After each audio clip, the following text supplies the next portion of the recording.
زنا کی سزا کیا ہے؟ سورہ نور کی آیت نمبر 2 سے جو اللہ عز و جل فرما رہے ہیں، اللہ عز و جل فرما رہے ہیں الزانیات والزانی فجلدوا کل واحد منہما میاتا جلدتن. غور سے سنیں، زنا کرنے والی عورت اور زنا کرنے والے مرد پس کوڑے مارو ان دونوں میں سے ہر ایک کو 100 کوڑے. زنا کرنے والی عورت اور زنا کرنے والا مرد پس کوڑے مارو ان دونوں میں سے ہر ایک کو 100 کوڑے.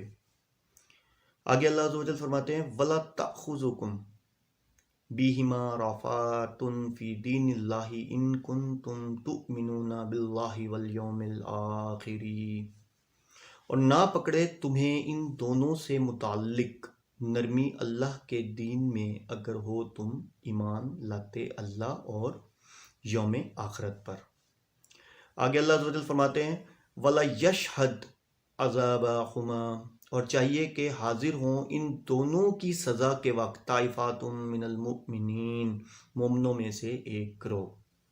اچھا، پہلی بات تو قرآن میں واضح سورہ نور کی آیات میں نے پڑھی ہیں، 2 پڑھی ہے، اور 2 میں واضح حکم ہے کہ جو زنا کرے، زانیہ مرد اور زانیہ عورت کو دونوں کو 100 کوڑے مارو. ٹھیک ہے. اور دوسرا یہ ہے کہ اس وقت مسلمانوں کا ایک گروہ وہاں موجود ہو اور اس کو اللہ کے دین کے معاملے میں ان پر رحم نہیں آنا چاہیے. اب اس بات میں کیا حکمت ہے؟ اس بات میں حکمت یہ ہے، پہلی بات تو دیکھیں ہمارے یہاں اللہ کا قانون نافذ نہیں ہے. ٹھیک ہے، شریعت نافذ نہیں ہے، شریعت نہیں ہے، اس لیے ڈیفینیٹلی جو ہے اس وقت تو یہ سزا ہو بھی نہیں سکتی. ٹھیک ہے، شریعت نہیں ہے. اور دوسری بات یہ ہے کہ اگر ہم اس دور میں چلے جائیں جہاں شریعت تھی تو اللہ نے کیوں کہا کہ لوگوں کا ایک ہجوم، مومنوں کا ایک ہجوم موجود ہو اور ان کو رحم نہیں آنا چاہیے تاکہ وہ لوگ عبرت پکڑیں.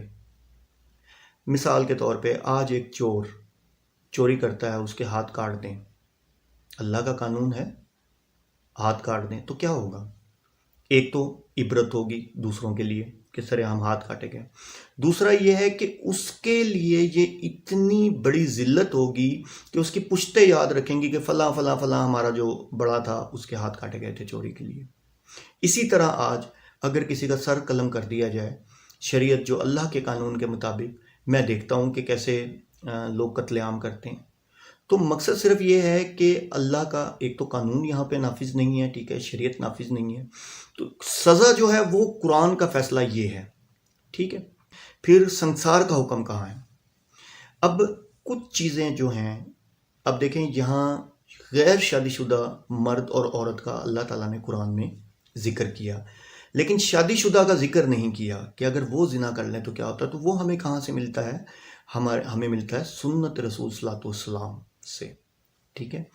تو اب اس میں مختلف احادیث بھی ہیں، مختلف یعنی کہ جو کہ نبی پاک صلی اللہ علیہ وسلم کی احادیث جو ہیں ان سے کچھ چیزیں ثابت ہیں. سنسار کا حکم، رجم یعنی کہ پتھر سے مارنے کا حکم نبی پاک صلی اللہ علیہ وسلم نے غیر جو شادی شدہ مرد ہیں جو زنا کریں ان کے لیے نبی پاک صلی اللہ علیہ وسلم نے اس کو بنایا تھا.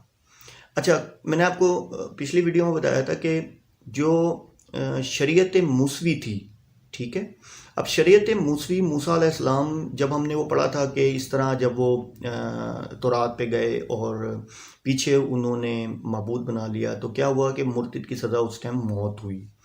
تو شریعت موسوی میں یہ رجم کا سلسلہ، پتھر کا سلسلہ تھا، تو نبی پاک صلی اللہ علیہ وسلم نے وہ سلسلہ شریعت موسوی کا اور اپنی شریعت کا مکس کر کے ایک قانون بنایا.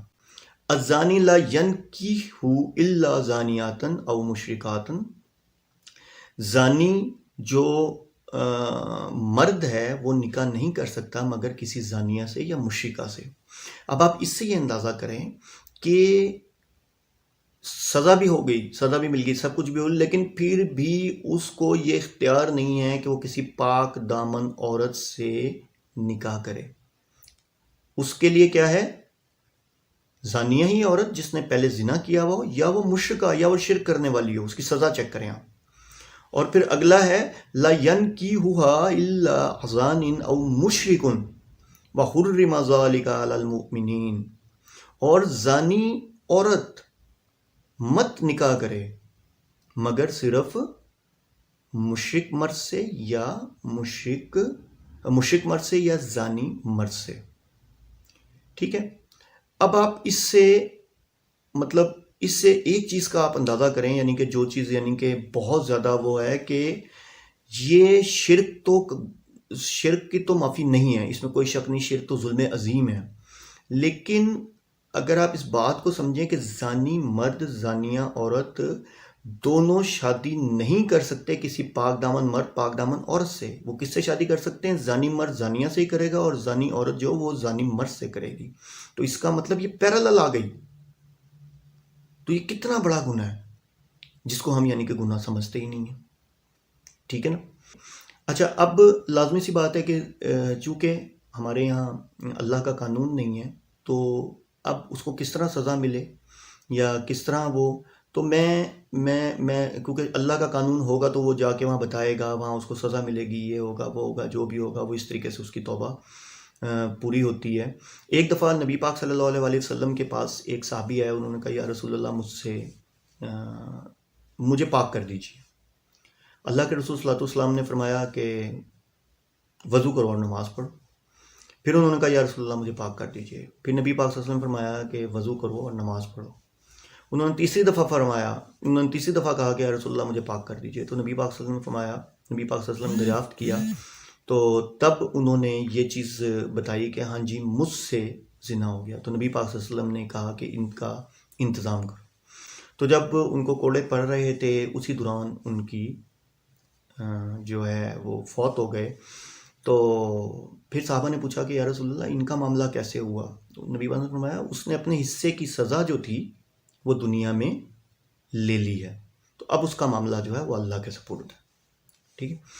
تو اب چونکہ ہمارے یہاں خلافت کا نظام نہیں ہے، ہمارے یہاں آپ کہہ لیں کہ شریعت نافذ نہیں ہے، تو واحد ایک حل ہے میرے بھائی کہ آپ توبہ کریں اللہ سے، صدق کے دل سے، سچے دل سے توبہ کریں اور نماز کو اپنی ہیبٹ بنائیں. نماز برائی سے روکتی ہے، یا آپ نے پڑھا ہوا ہے سنا بھی، اور نماز برائی سے روکتی ہے اور نماز جنت کی کنجی ہے. ٹھیک ہے.